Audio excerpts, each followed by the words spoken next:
बच्चों class 10th में कैसे इरेशनल नंबर को कॉन्ट्रडिक्शन मेथड से हम प्रूव करते हैं। थोड़ा कंफ्यूजिंग टॉपिक है, कॉन्सेप्ट बच्चे का क्लियर नहीं होता। आज की इस वीडियो में हम इरेशनल नंबर को कॉन्ट्रडिक्शन मेथड से कैसे प्रूव करते हैं ये समझने जा रहे हैं। वीडियो 10 से 12-15 मिनट का होने वाला है, अंत तक वीडियो में बने रहो और सारे कॉन्सेप्ट आपके क्लियर हो जाएंगे। अगर कोई कॉन्सेप्ट होता है कमेंट के माध्यम से आप पूछ सकते हैं। बात करते हैं सबसे पहले कॉन्ट्रडिक्शन मेथड। कॉन्ट्रडिक्शन मेथड क्या होता है, इसको आप ऐसे एज्यूम कीजिए जैसे कोई भी व्यक्ति ये किसी रोड पे जा रहा है। आपने इसको पीछे से देखा, आपको लगा कि ये आपके भाई जैसा है, तो आपने एज्यूम कर लिया कि शायद ये मेरा भाई जा रहा है। लेकिन जब आपने उसको पास से जाके देखा तो जो आपकी भाई की क्वालिटीज है वो इससे मिलती जुलती थी लेकिन एग्जैक्ट नहीं थी। जब आपने देखा कि नहीं ये मेरा भाई नहीं है, तो जो आपने एज्यूम किया था वो एजम्पशन उसकी क्वालिटी को देख के वो क्या हुई, रॉन्ग हुई। तो सेम कॉन्ट्रडिक्शन मेथड होता है।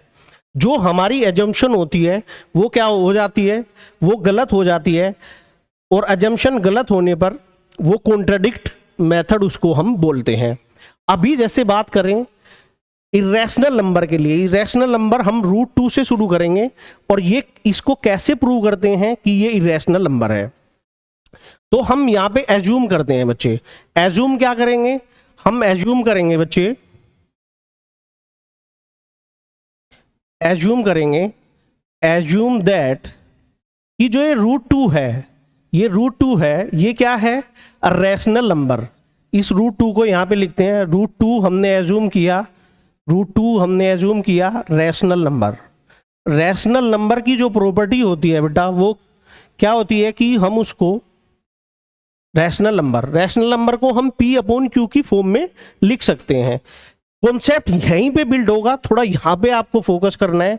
जो ये P एंड Q है, ये P एंड Q ये क्या होते हैं बेटा, R। इससे लास्ट क्लास में भी मैंने बताया था ये होते हैं इंटीजर्स। P एंड Q क्या होते हैं बेटा, इंटीजर्स। साथ में जो इंपॉर्टेंट चीज है इस पूरे क्वेश्चन को करने के लिए वो होती है ये P एंड Q इंटीजर के साथ साथ इनको हम कोप्राइम नंबर भी बोलते हैं। इनको हम क्या बोलेंगे, कोप्राइम नंबर।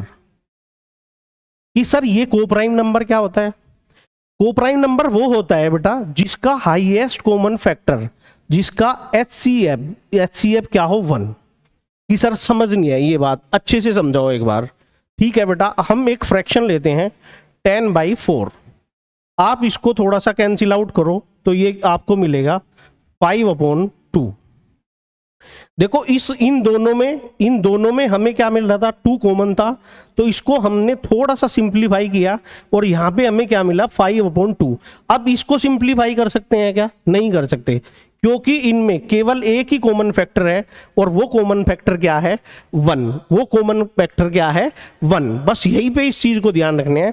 जो भी ऐसे नंबर जिनका HCF, जिनका एक ही कॉमन फैक्टर हो और वो कॉमन फैक्टर क्या हो बेटा 1, वो नंबर क्या होंगे, कोप्राइम नंबर होंगे। तो सेम चीज यहां पे अगर √2 हमने P/Q लिया है तो इनका केवल एक ही कॉमन फैक्टर है और वो क्या है 1 के अलावा P और Q का कोई भी कॉमन फैक्टर नहीं है। 1 के अलावा P Q का कोई भी कॉमन फैक्टर नहीं है। पहला स्टेप हमने ये लिया, √2 = P/Q। सेकंड में हम क्या करेंगे, दोनों साइड का स्क्वायर करेंगे। तो बेटा √2 का स्क्वायर 2 आएगा और ये स्क्वायर आ जाएगा P²/Q²। Q² को इधर लेके जाएंगे तो हमें मिलेगा P² = 2Q²। इसको थोड़ा सा आगे सोल्व करेंगे तो देखना क्या मिलेगा, यहां से मिलेगा Q² = P²/2। ये कंडीशन हमें यहां से मिली है। देखो बच्चे P² = 2Q², तो यहां से हमें क्या मिला कि जो Q² है Q² = P²/2। अब देखो हम स्टार्टिंग में इसको क्या एज्यूम करके चले थे कि ये वाला पार्ट हमारा क्या है, इंटीजर।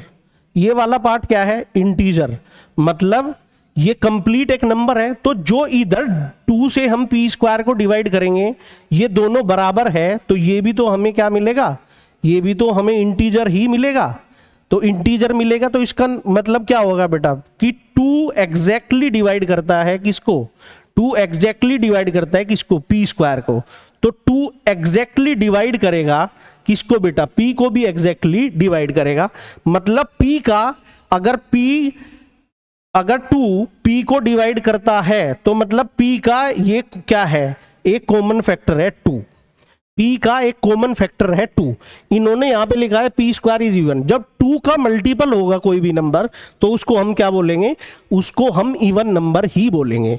स्टार्टिंग में हम क्या एज्यूम करके चले थे कि पी का एक ही कॉमन फैक्टर होता है और वो क्या होता है 1, लेकिन यहां पे हमने क्या देखा कि पी का 1 के अलावा भी एक कॉमन फैक्टर है, वो क्या है 2। अब यहां पे p की बात खत्म हो जाती है। अब हम चलते हैं q पे। तो p को हम एज्यूम कर लेते हैं 2 के मल्टीपल में, p को एज्यूम करते हैं 2 के मल्टीपल में। अगर आप स्क्वायर रूट ऑफ 3 के लिए करोगे तो वहां पे p को एज्यूम करेंगे 3 के मल्टीपल में। अगर ये चीज क्लियर है तो नेक्स्ट चलते हैं बच्चे। नेक्स्ट देखो, जब हमने p को 2 के एज्यूम किया, वैल्यू पुट करेंगे, दोनों तरफ का स्क्वायर करेंगे। अब यहाँ पे आप समझिए एक बार, यहाँ पे देखो के स्क्वायर को हम क्या लिखेंगे, K square is equal to Q square upon 2। Same condition बेटा, सेम कंडीशन, इधर भी ये इंटीजर मिलेगा तो ये भी क्या होना चाहिए, ये भी इंटीजर होना चाहिए, दोनों तरफ इंटीजर। मतलब 2 डिवाइड करेगा एग्जैक्टली किसको बेटा, क्यू स्क्वायर को। 2 डिवाइड करेगा एग्जैक्टली किसको, क्यू स्क्वायर को। तो 2 डिवाइड करेगा किसको बेटा, क्यू को। 2 डिवाइड करेगा किसको, क्यू को। तो 2 का जब q 2 को डिवाइड करेगा तो ये एक कॉमन फैक्टर हुआ ना 2, और हम स्टार्टिंग में ही क्या एज्यूम करके चले थे कि p का एक ही कॉमन फैक्टर है और वो क्या है बच्चे 1 है। लेकिन हमें यहाँ पे क्या मिला, हमें यहाँ पे मिला 2।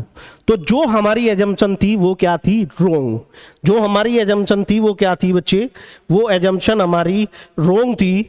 तो हमें यहाँ पे क्या मिलेगा, हमें यहाँ पे क्या मिलेगा, √2 हमारा रेशनल नंबर नहीं है। तो √2 हमारा क्या है बच्चे, √2 हमारा क्या है, इरेशनल नंबर। √2 हमारा क्या है, इरेशनल नंबर। अगर यहाँ से समझाए तो फटाफट से इसकी समरी करके एक बार दोबारा से मैं इसको रिपीट कर देता हूँ आपको कैसे करना है। सबसे पहले हमें क्या करना है, हमें एज्यूम करना है, एज्यूम दैट यहाँ पे लिखोगे assume that √2 is a rational number। ये हमने एज्यूम कर लिया बेटा, √2 इज रैशनल नंबर। √2 एज्यूम किया तो √2 को क्या लिखेंगे बच्चे, p अपॉन क्यू। फिर यहाँ पे क्या आएगा कि p एंड q इंटीजर तो है ही, प्लस क्या एज्यूम करना है कि ये कोप्राइम नंबर भी है, और कोप्राइम नंबर कोई भी होगा तो उसका क्या होगा बेटा, कोप्राइम नंबर का एक ही कॉमन फैक्टर होगा और वो क्या होगा, 1 होगा। वो क्या होगा, 1। किसके केस में, जब हम इसको कोप्राइम नंबर एज्यूम करेंगे। अगर ये चीज समझ आई है तो दोनों तरफ का स्क्वायर करेंगे तो 2 इज इक्वल टू क्या आ जाएगा बच्चे, P square upon Q square.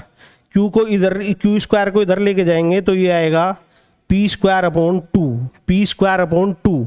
अगर इधर इंटीजर है तो ये भी क्या होगा, इंटीजर मिलेगा।